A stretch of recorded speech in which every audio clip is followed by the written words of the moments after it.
Hey, everybody. So just let me know when you're done. We'll start. It's on Chris's time. Boom. Hey, guys. I'm. Who's periscoping? How many people here are using Periscope? Who's Facebook Living? Who's So just what do you think keeping about this for the their own future of live posterity to show their streaming? grandmas or something like that? There's just a lot of cameras going. All right, I love it. Thanks. So I was excited to interview you because I think your path is so interesting, and I know a lot of folks here know you now as who you are, as Chris Sacca, who wears these cool shirts. But before this, you were working at a law firm. You were at Google. Seriously, wait, that's got to come with a trigger warning. You can't just bring up working at a law firm and not. You worked at a law firm, you made your way to Google, and you became one of the most successful angel investors. So if you could kind of pinpoint, you know, it almost seems like you always used a job you were at as kind of like a holding place for the job you wanted. What was it? How did you make that leap? Yeah, I guess I didn't think about it as kind of leverage for the next job necessarily. I think that one of the things I look for in our best entrepreneurs, and that has connected our best entrepreneurs over time, whether it's Travis or Evan Williams or Kevin Systrom, is they just believe in the inevitability of their success. Like even when there's a setback, they don't wallow in it because they just know it's going to work out. And I don't mean they're there to sell you and convince you it's going to work out. They just know it. And strangely, in the back of my mind, I just always knew it was going to work out. I mean, I had a huge setback in the spring of 2000 where I went from $12 million net worth on paper to negative $4 million in a matter of days. And it sucked. I'm not going to say I didn't fucking punch the wall, but I just knew I would dig out of that, and I knew it would work out, and I knew that somehow I would get out of a debt hole bigger than like the money I originally as a kid thought I would ever make in the world, and then I would go on to make something else. And when I asked a lot of the people who know you well, tell me about Chris. Like, what should I ask him on stage? And everyone. Are you going to disclose their names? I want to know who's talking No, about no, me. I'm not. That's on background. But a lot of people talked about your attention to detail, and that you have so much attention to detail when it comes to entrepreneurs and how you look at investments. So, what were the details that made you want to invest in, say, the founders of Instagram or Uber? Can you give us some specifics? Yeah, I mean, I think my attention to detail comes up more when we start working together. I mean, my wife and I just finished building a house that took 4 years to build, and it's not a huge house. It's just we're absolutely obsessive about the way that wood meets that wood meets that wood in that corner. And so you might not get it from the shirts, but I really do care about aesthetics. I care about every pixel on the site. I care about simplicity. I think making things simple is one of the hardest things to do in the world. People underestimate simplicity because it doesn't look like it took that much effort, but taking stuff away from an app, taking stuff away from a site makes it work that much better, makes it easier for users, makes you make a lot more money, but it's the hardest thing to do. And so I do obsess over detail like that. But I think often that doesn't come up in the initial phase of getting into an Uber. I mean, Uber, Travis was an old buddy. I knew he had a lot of hustle. I knew he had a lot of drive and ambition. He has that inevitability of success. I mean, in the earliest days when he is pulling 8-hour sessions in our hot tub up in Truckee, we were talking about international expansion, and I think there were probably 3 cars in the network already. We were talking about moving food and packages around in 2009. And in parallel, I don't know if you know this story. Do you guys know the Nintendo Wii story? So it's New Year's Day, 2010, I believe. Travis is CEO of Uber, and we are sitting around my house. We're a little hungover from the night before, and my dad challenges Travis to a game of Nintendo Wii tennis. And Travis is like, "Okay, Mr. Sacca." And so my dad's up, like taking swings and like working up a sweat, and Travis is holding a remote and just doing this, and he's beating up on my dad.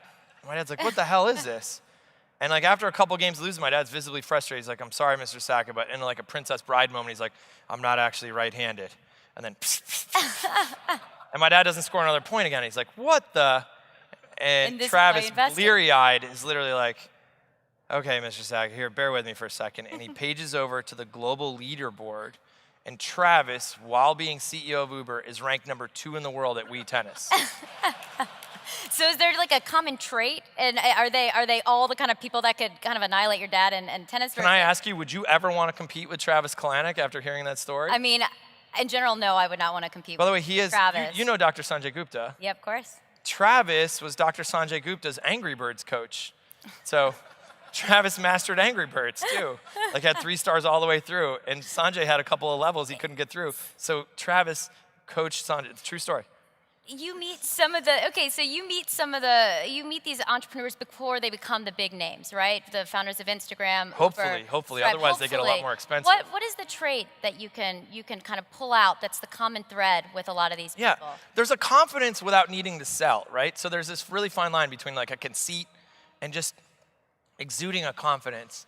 So, you know, I find that my career really started to take off when I just got the attitude like, look, I'm not here to convince you anymore. Like, if you're not on board, that's fine. We'll talk about it later, and it'll be more expensive then. But as a result, I find like, I had a conversation with Kevin Systrom, the Instagram founder, and we were talking about the future of the product, and he once said, so when we get to 50 million users, that'll be a good time to roll out this other thing. And I'm like, stop right there. We are sitting in a co-working space in San Francisco, and you are alone. There is nobody else on the team at this point. And you're talking about 50 million users someday? And he wasn't trying to convince me. He wasn't trying to sell me. There was no, like, there was no hand waving or anything like that. He just said it so calmly, he believed it. And it was magnetic. It was alluring. I had already made money in photos once. I know it sounds funny in retrospect, but everyone's like, Jesus, photos have been done. Who's ever going to make any money in photos again? But I was just like, I can't not be involved in that guy's company. I have this with a founder named Shivani Saroya who runs InVenture for us, who every bias that you have, whether you're a man or a woman, would kind of immediately, it's just embedded, you would discount her. She's a small Indian woman with a high voice, and you'd just be like, come on, she can't be a titan. But she's a fucking slayer. And the company she's building is not only gonna be our next unicorn, but when she initially was talking to me, I was like, hey, who coded this? Which again, implicit in my voice was like, you're a woman, you didn't code this, right? I mean, not even realizing that bias. And she's like, I did. I'm like, wait, your resume doesn't say you're a computer scientist. She's like, what the fuck, Chris? It's not that hard. I taught myself, you know? I'm just like, oh my God.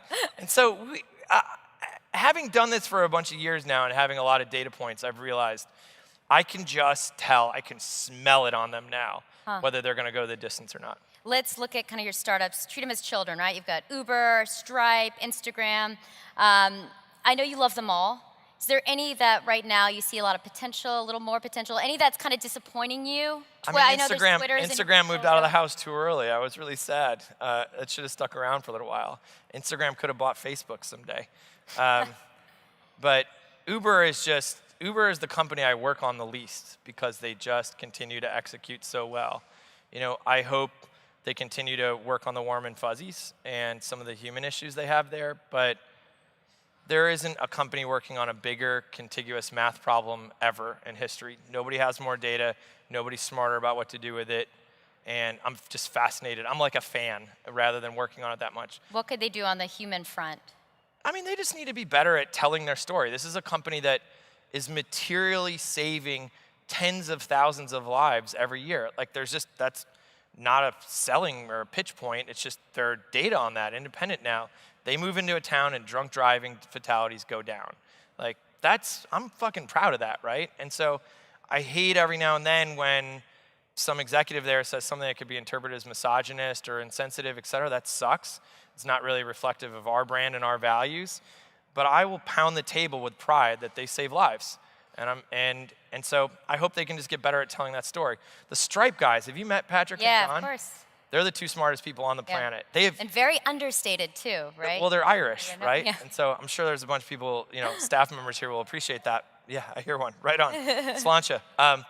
But Patrick and John have these weird photographic memories.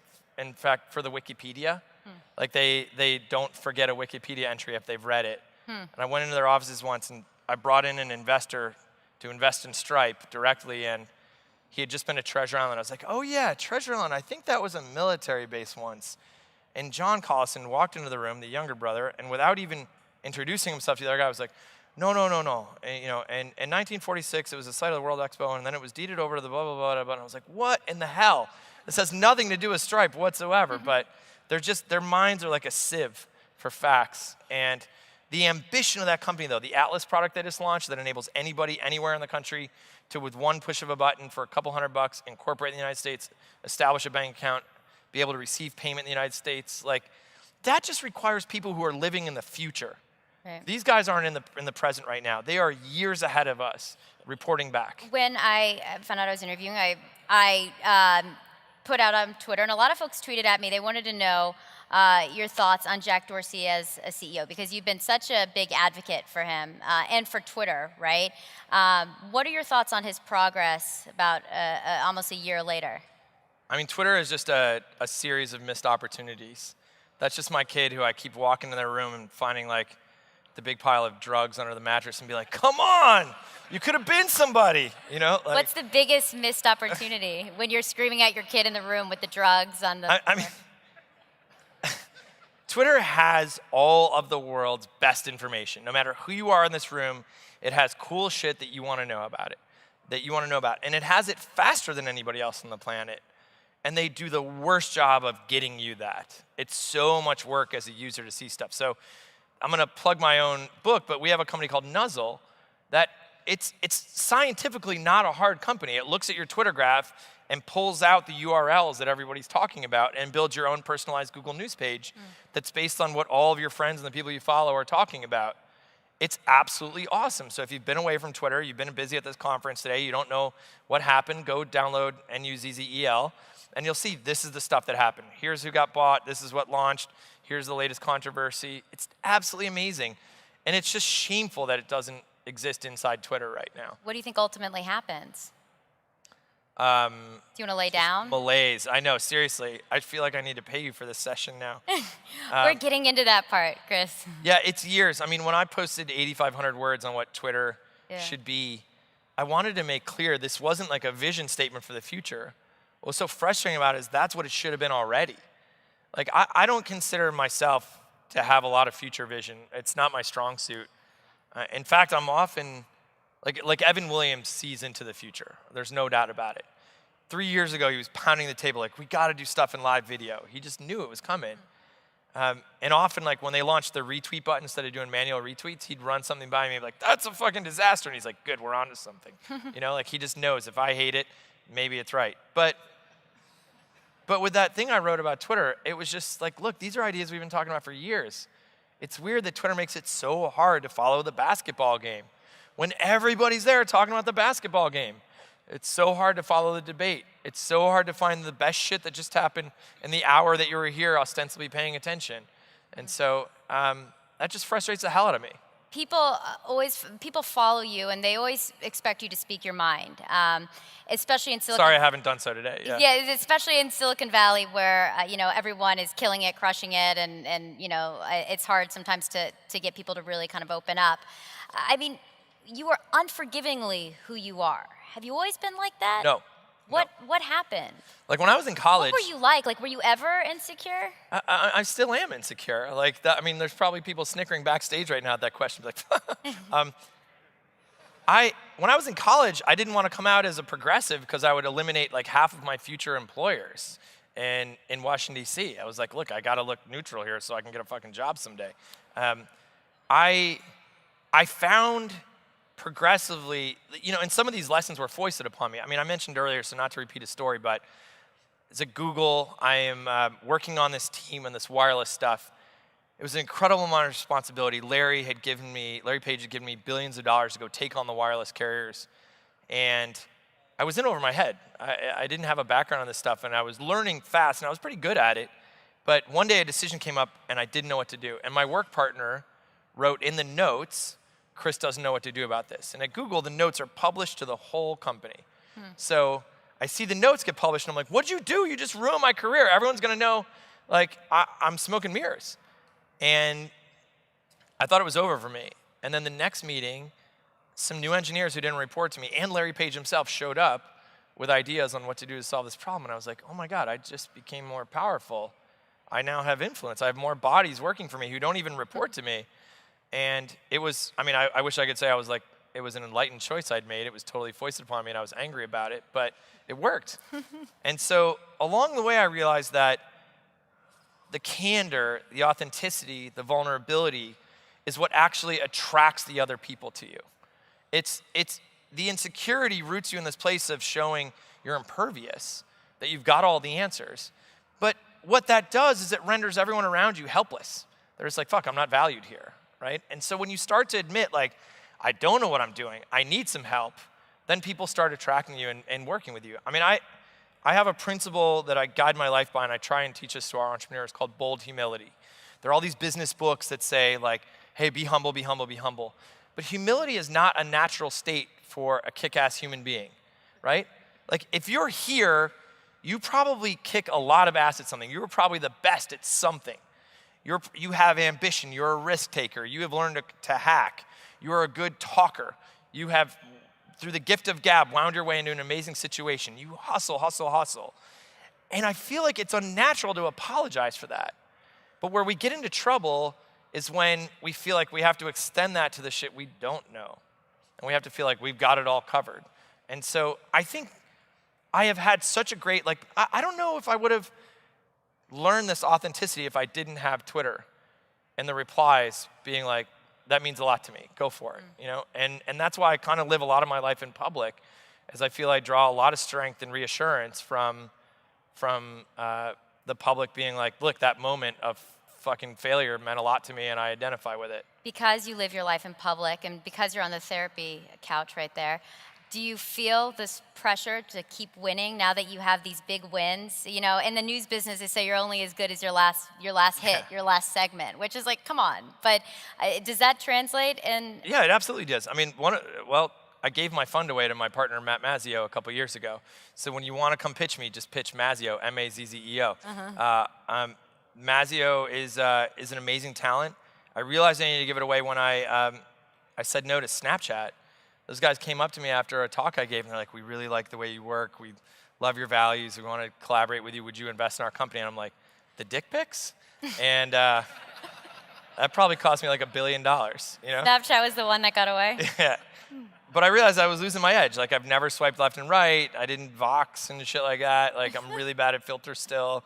Right. And so, but I also, there's only so much money you can make. Like, extra money doesn't buy you a closer relationship with your wife or more normal kids. In fact, it probably means you have to work harder on your kids being normal and not assholes. And no, I'm serious. Like, how many rich kids do you know that aren't total fucking disasters? Right? So what, and we got to wrap it soon, but a couple more. I mean, what? You've never been one to play by rules. That's so true. That was like a reminder that I'm going to keep going a Watch little this. bit Should we longer. keep it going a little bit? Should keep it going. I know, I don't play by Stage rules. manager. Sorry, Patty. Yeah. Just don't make eye contact.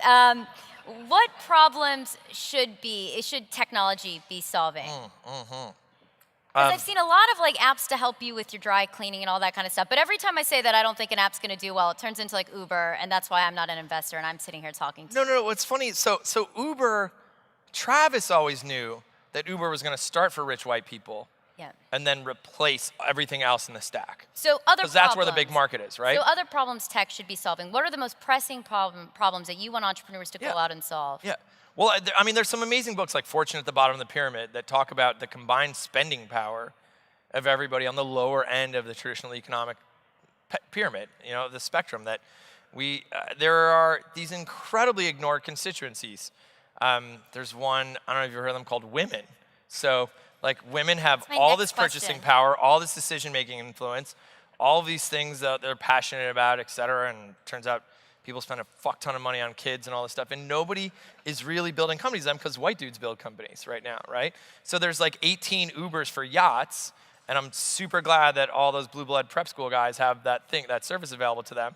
But people ignore Atlanta and Houston and Chicago and New Orleans and all these cities where real Americans live. And so I think this is, I have a greed case for diversity. I actually think like diversity is great. We have a moral obligation. We should do it for the right reasons. Our country owes people of color a couple hundred years of making up for how we treated them. Our country is decades and decades behind on women. But even if you didn't believe any of that shit, if you're the coldest, like most steely venture capitalist, or as Boehner called Cruz today, Lucifer in the flesh, like there is a greed case for diversity. Because diverse perspectives bring us into markets we didn't know existed. They bring us into beauty. They bring us into travel. They bring us into content. Like, Twitter is black Twitter. Like, that is a brand that Black Twitter has given itself. And that's where the creative shit happens. That's where the hashtags happen. Like, that's where the excitement is. And yet, there's no Black member on Twitter's board. There's no Black executive at Twitter. It's fucked up. Their head of diversity is not. Their head of diversity is not Black, right, or a woman. And so, how do you even make that call, right?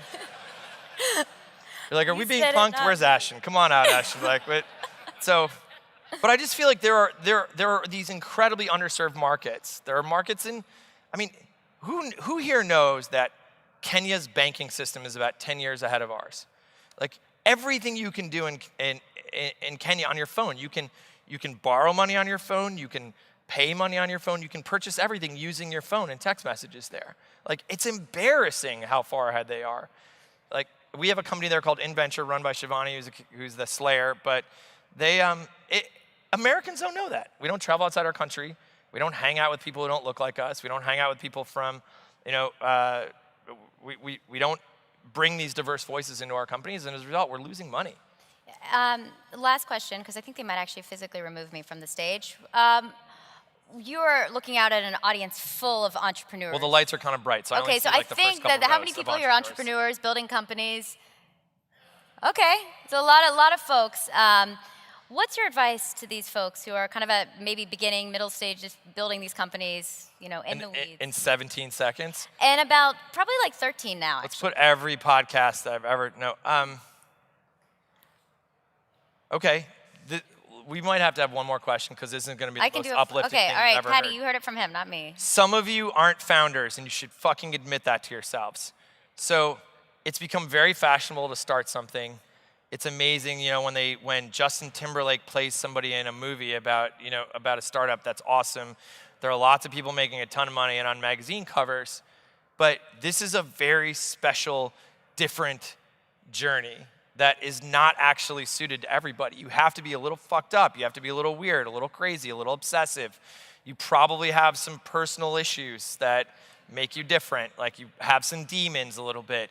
You may have trouble relating to other human beings from time to time. Like, you don't accept failure very well. Maybe you go off a little bit. Maybe you struggle a little bit with manic depression, etc. Like, if none of those things sound familiar to you, you should probably quit right now.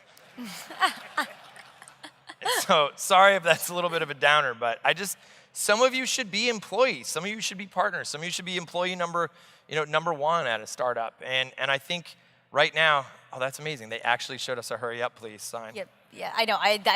But that's good. But finish the thought, because I think that's powerful and people should hear that. No, there are founders and then there are team members. And in an era where it's been so easy to get capital, I just think the posers should step aside.